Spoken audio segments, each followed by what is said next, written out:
Assalamualaikum warahmatullahi wabarakatuh.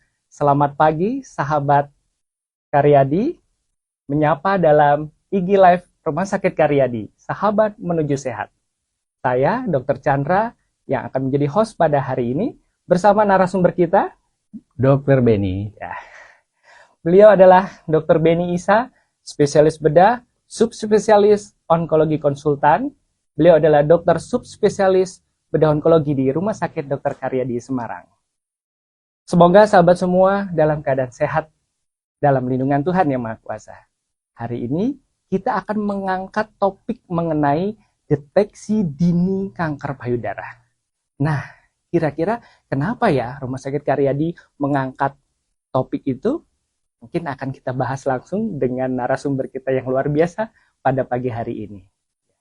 Gimana dokter? Kabarnya hari ini? Ya, baik. Baik, Sehat. sehat, Terima ya, kasih. Baik, terima kasih Dokter dokter Chandra. sudah berkenan hadir pada live IG Terima pada kasih. hari ini. Ya, dok, izin dok. Sebelum kita membahas mengenai topik deteksi dini pada kanker payudara, dok, mungkin dokter bisa menyampaikan dok betapa urgentnya ya terkait dengan kanker payudara ini dok. Ya, monggo dokter silakan. Terima kasih, Dokter Chandra. Selamat pagi, sahabat sehat semua. Pertama-tama, saya sebagai Ketua Peraboy di Semarang, ya mengucapkan terima kasih nih kepada terutama Karyadi yang sudah menyelenggarakan acara ini. Karena menurut saya, ini adalah bagian dari misi dari Peraboy, yaitu kita berusaha untuk menekan Insiden. angka kejadian kanker payudara terutama stadium lanjut. Karena begini para sahabat sehat, kanker payudara itu di Indonesia terutama yang stadium lanjut, Dokter Chandra, stadium 3, stadium 4 itu kan masih menempati urutan yang tinggi, tinggi lah. Insidensinya lumayan tinggi. Mengkhawatirkan ya sahabat semua ya? Iya betul, Dokter Chandra. Jadi di satu sisi kalau kita mau mengobati kanker payudara yang stadium lanjut begini, hasilnya kurang bagus. Dalam hal target kuratifnya kurang. Sisi lain, kos yang dikeluarkan oleh pemerintah untuk pengobatan itu kan besar. Kalau kita lihat data tuh, beberapa tahun yang lalu itu BPJS mengeluarkan dana yang cukup besar. Cukup besar ya dok ya? Besar sekali untuk penanganan kanker ini. Penanganan kanker payudara. Sementara targetnya yang didapat kanker payudara stadium lanjut. Kosnya kan pilihan terapinya kan kemo. Kemonya kan mahal. Sementara hasilnya kedepannya dia kan tidak kuratif. Jadi boleh dibilang biaya yang dikeluarkan kurang sepadan dengan hasilnya. Jadi kita para sahabat sehat berusaha untuk menekan kalau bisa kita mencapai stadium awal karena itu keberhasilannya tinggi. Jadi biaya yang dikeluarkan pemerintah tidak sia-sia gitu. Nah inilah yang membuat saya sangat mendukung acara-acara seperti ini. Ya, gitu kira-kira Dokter Chandra. Baik dokter. Jadi lebih baik menemukan sedini mungkin keluhan atau stadium dari kanker payudara daripada kita bertemunya lanjut ya dok ya. Iya betul. Gitu. Jadi deteksi dini ini menjadi poin yang sangat penting. Sangat penting bagi sahabat semua ya untuk membantu menanggulangi dari kanker payudara ini. Baik dok. Kemudian ini ada beberapa pertanyaan dari sahabat dok yang kami rangkum. Mungkin dokter bisa memberikan pencerahan kepada kami semua terkait dengan hal ini. Yang pertama nih dok, sebetulnya tumor dan kanker payudara itu sama atau tidak dok? Nah ini banyak sekali ditanyakan. Silakan dok. Ya, terima kasih Dr. Chandra, sahabat semua. Ini adalah pertanyaan yang cukup sering ditanyakan ke kami sebagai dokter yang berkecimpung di bedah onko dari pasien-pasien kita. Baik. Ya, kadang-kadang mereka memang belum bisa membedakan antara tumor dengan kanker. Ya, kadang ada yang bilang kalau kanker itu ganas apa jinak ya dok. Padahal kalau udah kanker ya pasti jinak. Nggak ada kanker yang jinak tuh nggak ada. Kanker pasti ganas ya. Pasti ganas kalau kanker. Itu kira-kira. Jadi kalau boleh saya jelaskan sedikit, kalau tumor itu semua benjolan. Tumor ya. semua benjolan. Semua benjolan ya, bisa karena kebentur lalu bengkak, atau misalnya bisul dok, bisul. Bisul itu bisul masuk juga sebenarnya tumor. masuk golongan tumor. Setiap benjolan itu benjolan. tumor.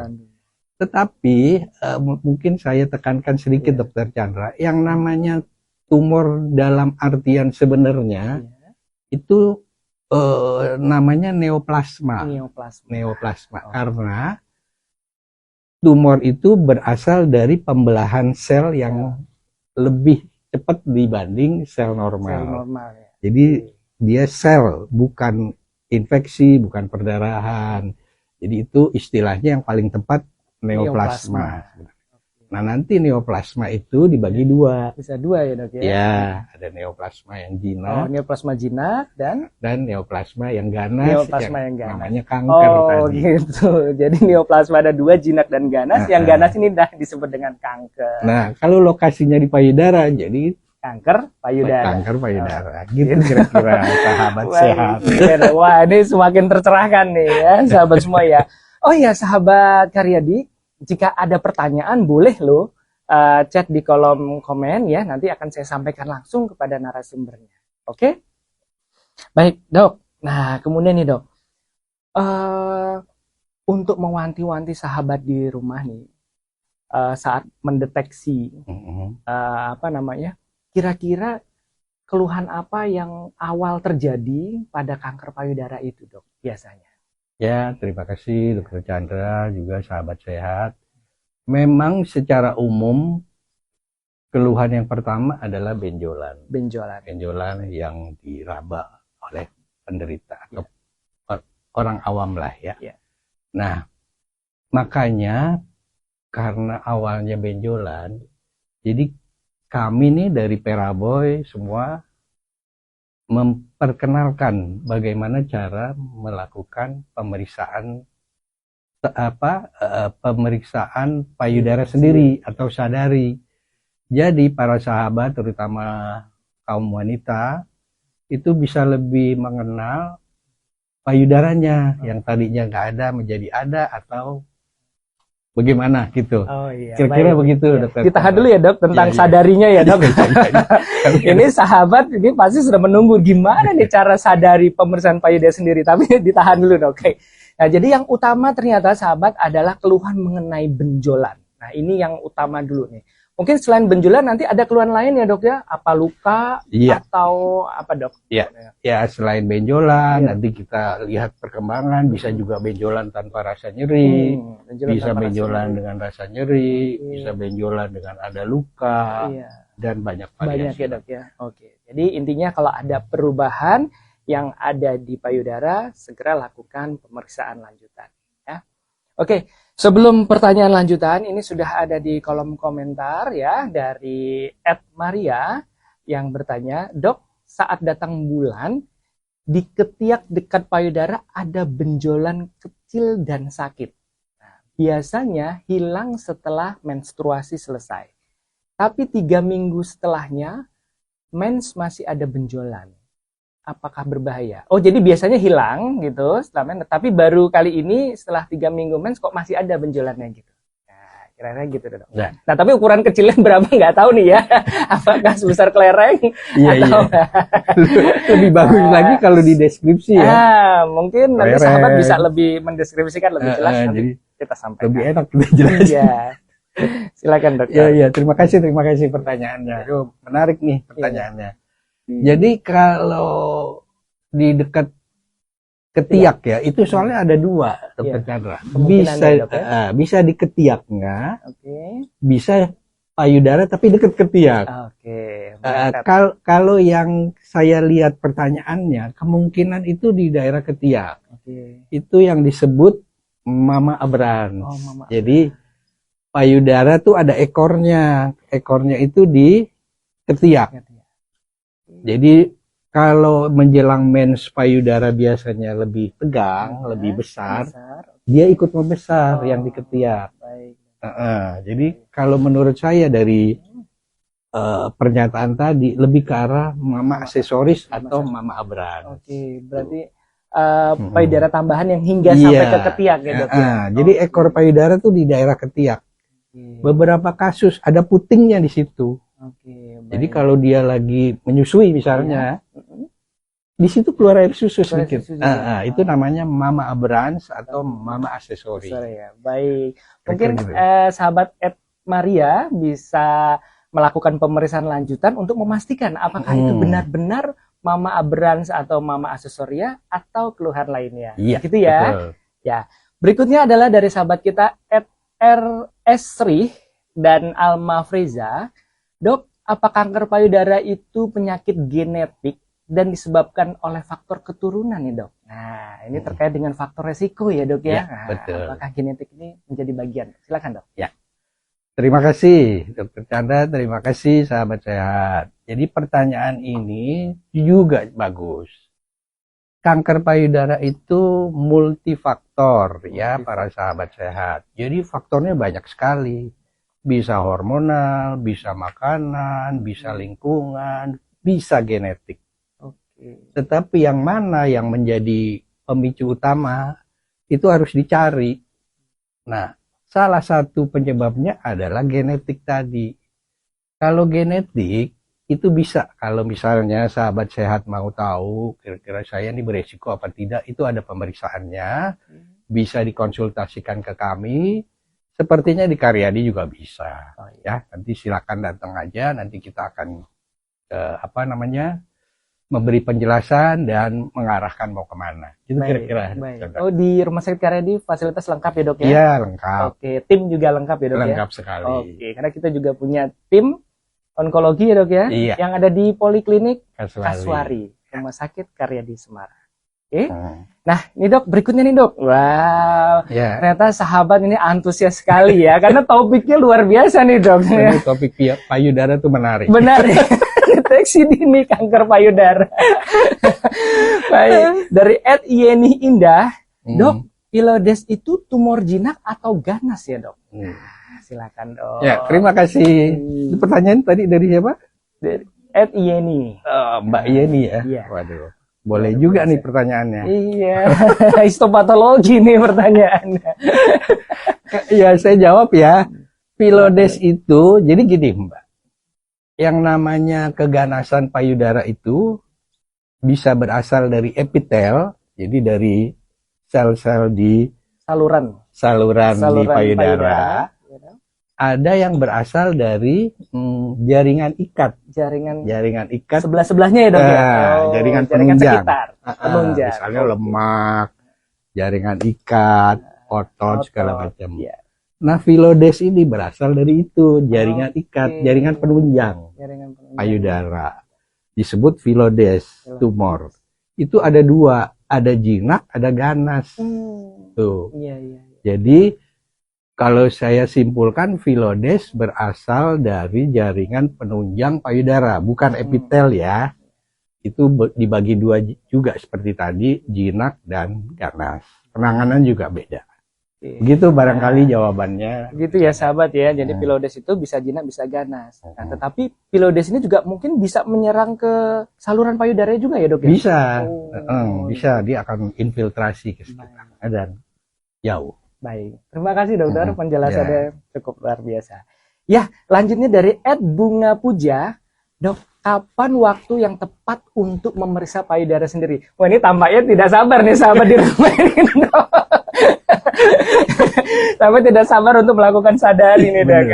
Boleh nih, Dok, sekalian aja deh, Dok. bagaimana melakukan sadari dan kapan waktu pemeriksaan sadari, Dok? Iya. Apa nanti sekalian step bisa? Oh, yang belakang aja, Dok. Oke, nanti sekalian ya. Disimpan dulu ya, sahabat ya. Dulu ya. Karena ini pertanyaannya, step-stepnya soalnya ada kan? Pertanyaannya bagus banget ini soalnya ya. Oke, baik. Oke, sekarang Dok. Nah, ingin saya tanyakan nih Dok ya. Jadi tadi dokter sudah menjelaskan mengenai faktor risikonya banyak. Dan kita nggak bisa tahu ini yang mana yang pastinya ya Dok. Iya, Tapi betul. karena saling berhubungan. Nah sekarang Dok, bagaimana cara mendeteksi benjolan tersebut kanker payudara Dok? Silakan. Ya. Pertama memang biasanya pasien datang itu dengan keluhan benjolan di payudara. Nah, benjolan ini lebih baik disadari dulu oleh para wanita terutama ya, supaya ada kelanjutan. Kelanjutannya adalah kalau ragu datanglah ke dokter. Nah, setelah sampai ke kita sebagai dokter, baru kita yang akan men-screening. Segala macam faktor kita cari, baru nanti kita bisa menentukan ini tumor atau bukan. Bisa juga faktor lain soalnya. Nah, untuk menentukan apakah dia jinak atau ganas atau kanker, alat pemeriksaan yang paling tepat adalah biopsi. Ya, gitu. Biopsi itu berarti mengambil jaringan dari tumor itu ya Dok. Nah, bisa dalam bentuk pengambilan dengan pakai jarum atau biopsi jarum halus atau dengan operasi pengangkatan benjolan. Gitu kira-kira. Baru kita tahu itu dia kanker atau bukan. Berarti diagnosis pastinya adalah dengan mengambil sampel jaringan untuk dilakukan pemeriksaan di laboratorium jaringan. Iya. Gitu ya, sahabat. Oke. Kita kembali lagi ke kolom komen dari sahabat semua. @Navisari, apakah benjolan payudara yang sudah diperiksa dokter dan dikatakan jinak harus tetap diambil atau dioperasi? Kalau tidak, apa berbahaya ketika menyusui? Silakan dokter. Ya, terima kasih. Jadi sebenarnya diagnosis pasti harus biopsi. Ya. Kita tidak bisa menentukan, oh ini jinak nih. Ya, tidak bisa. Tetapi yang kita bisa adalah dugaan. Menduga ini kecurigaannya jinak, ini kecurigaannya ganas. Gitu. Kalau sudah dipastikan bahwa ini jinak, baru kita melakukan tindakan pengambilan.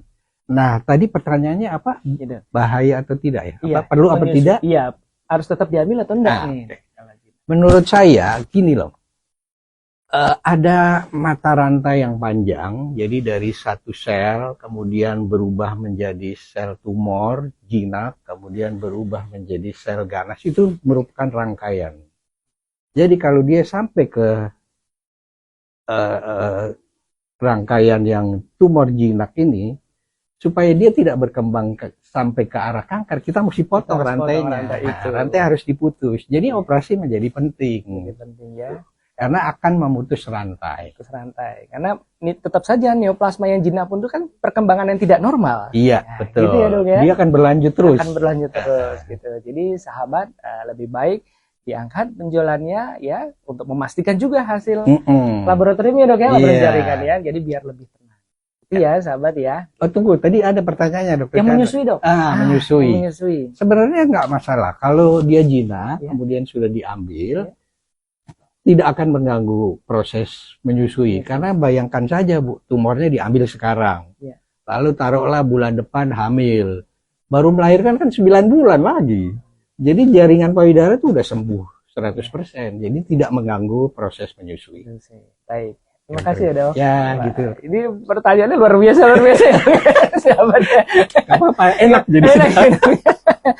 Baik, kita kembali lagi ke sahabat @Alma Friza dan Rido Citra. Apakah benjolan di payudara disertai gejala lainnya Dok? Ada nggak? Selain benjolan ada lainnya nggak? Dan kalau saat diraba lunak atau keras ya Dok benjolannya itu? Ya, kalau ikut gejala lain bisa, karena kita masih meraba-raba. Ini tumor ada kan yang kelainan hormonal saja, Ya. bukan kelainan tetapi faktor hormonal yang membuat seperti ada benjolan di payudara. Nah, itu bikin gejala lain. Kadang-kadang nyeri menjelang mens sampai ke bahu belakang tuh. Oh, iya. Jadi kalau payudara kanan ya bahu belakang kanan sampai nyeri sampai ke tangan. Itu mungkin gejala ikutannya. Iya.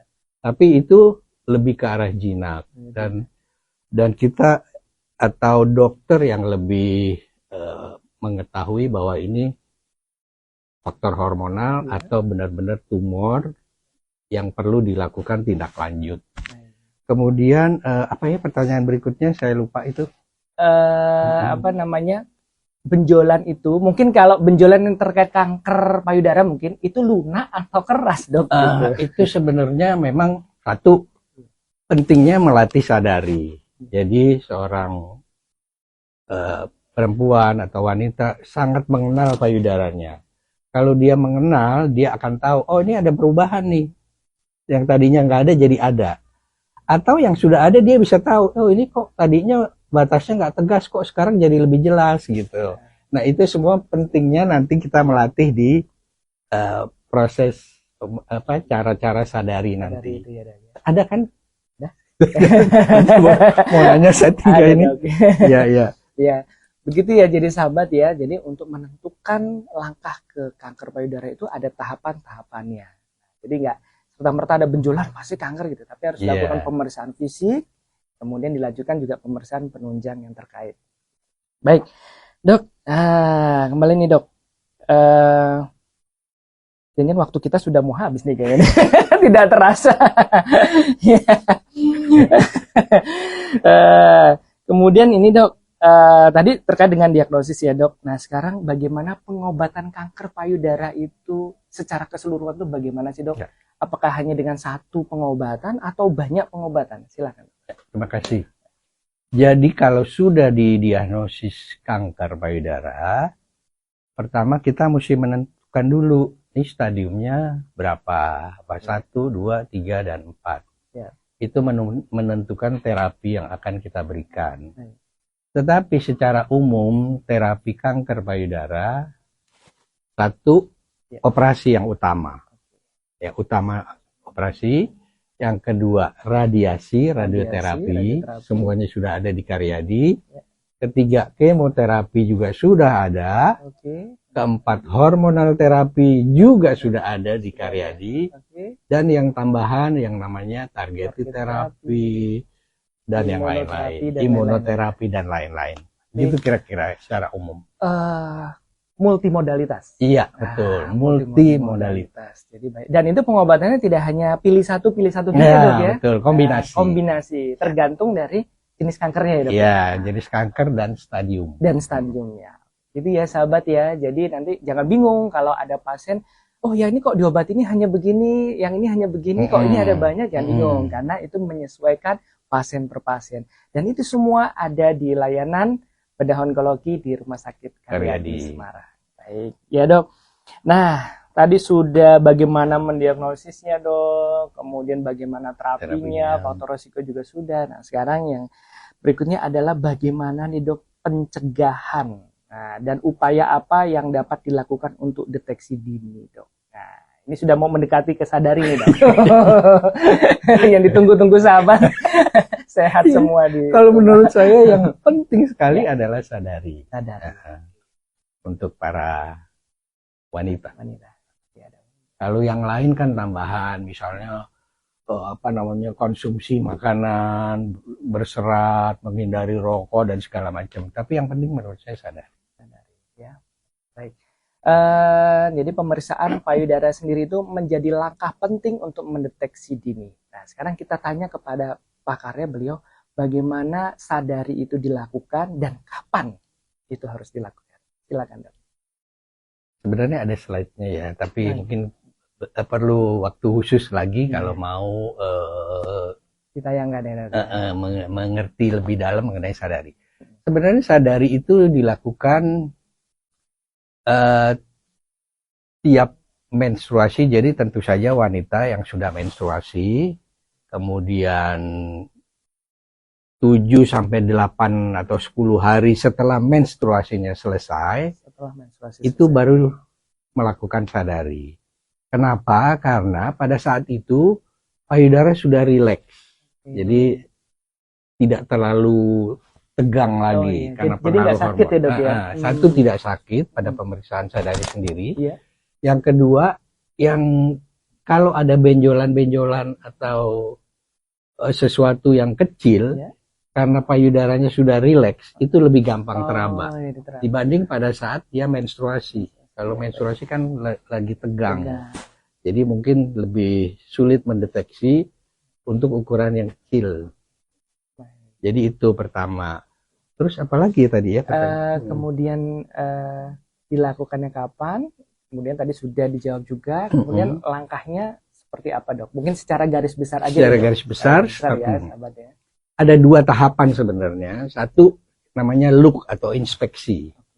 Inspeksi, jadi dengan melihat wanita jadi melihat dengan melihat. Jadi bisa berdiri atau tangan di pinggang di depan cermin, lalu bisa melihat payudaranya dengan inspeksi tadi. Apa ada beda nggak kanan dengan kiri? Bisa ukurannya, atau bisa ada tidak benjolan, yang kanan ada, yang kiri nggak ada. Atau ada kerutan-kerutan lain. Pokoknya dibandingkan kanan dan kiri. Ada perbedaan nggak? Perbedaan warna juga itu warna, mungkin ya. Kondisi kanan dan kiri payudara bisa dibandingkan. Baik. Itu pada inspeksi secara melihat. umum. Pada melihat. Kedua, meraba, palpasi. Kalau perabaan itu paling gampang mungkin sesuai jarum jam. Sesuai arah jarum jam. Melingkar berarti gitu ya, Dok ya? Melingkar. Bisa mulai dari puting ke luar, atau dari luar ke puting. Tapi searah jarum jam. Nah, lalu dinilai itu ada apa tidak perbedaan. Apalagi benjolan. Kalau ada biasanya sudah teraba. Itu. Dan perabaannya harus menggunakan paling nggak 4 jari ini. 4 jari. Jadi jangan satu biasanya nggak terlalu sensitif. Tapi kalau 4, kemudian dengan gentle atau lembut perabanya. Jadi jangan kasar gitu, nanti malah nggak teraba. Itu dibedakan antara kanan dan kiri. Kemudian kalau mau melakukan pemeriksaan yang payudara kanan, jadi bisa tangan kiri ke atas, baru kita meraba dengan tangan kanan. Gitu tadi. Kalau yang kanan dengan tangan kiri. Tangan kiri. Dengan tangan kiri. Itu kira-kira. Iya, wah ini cukup komprehensif ya. Mulai dari bagaimana faktor risikonya, mendeteksinya seperti apa, diagnosisnya, terapi, dan sekarang langkah deteksi dirinya. Sahabat semua yang ada di rumah telah menyaksikan apa yang disampaikan dari narasumber kita yang luar biasa. Baik, tidak terasa dokter 30 menit ya. Wah, mungkin kalau sahabat ingin lanjutkan nanti kita ada part kedua mungkin ya. Mudah-mudahan bisa kita laksanakan lagi IG Live Rumah Sakit Karyadi dengan tema lanjutan dari kanker payudara ini. Jadi izin dok, saya sibukkan sedikit untuk sahabat Karyadi dimanapun berada. Deteksi dini kanker payudara ini dapat dilakukan dengan mudah dan murah karena dilakukan sendiri di rumah. Dan ini membantu sekali untuk mendeteksi neoplasma atau kanker payudara sedini mungkin sehingga penanganannya dapat lebih cepat dan lebih baik untuk prognosis. Nah, prognosis itu kemungkinan kedepannya lebih baik sehingga jangan lupa lakukan deteksi dini sekarang juga. Ayo cegah kanker payudara. Begitu dokter. Ya. Dan untuk sahabat Karyadi dimanapun berada, jangan lupa untuk follow Instagram @rskaryadi ya, karena di sana banyak informasi-informasi tentang kesehatan terkini yang bisa diupdate ya. Nanti juga bisa komen, bisa bertanya. Mudah-mudahan insya Allah bisa dijawab dengan segera. Mungkin itu saja dari saya host Dr. Chandra dan narasumber kita Dr. Benny. Karyadi aja yuk. Yes. Yeay, terima kasih.